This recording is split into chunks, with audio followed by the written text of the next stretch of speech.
mendoj që si shtet, edhe si shoqni, hala se kemi kuptu sakt çka është siguria kombëtare, sa rëndësishme është edhe që gjithë kemi rol aty. Po më duket që ende s'kemi evolu, domethënë jemi tu lovu krejt kohën që me kuptu të gjithë aktorët që siguria kombëtare nuk është veç kur sulmohesh për një shteti tjetër, po siguria kombëtare është kur të kërcënohet jeta e mira vetave që ta frekuentojnë një qendër tregtare, nëse të zojmë nuk ka bashkëpunim midis shtetit dhe sektorit privat që më u siguru që ata që frekuentojnë një qendër tregtare kanë me qenë sigurt.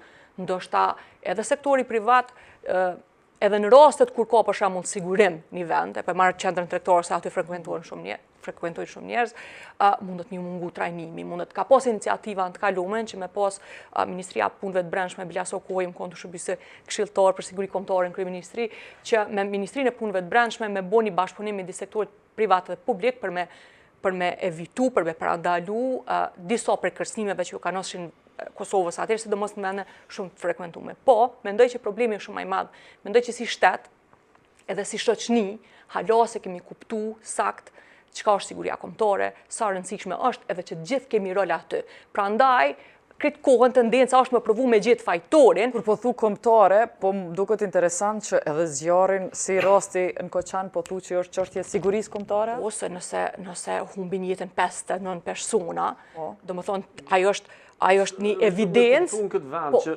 na kena në zonë plan terrorist për me sulmu diskoteka.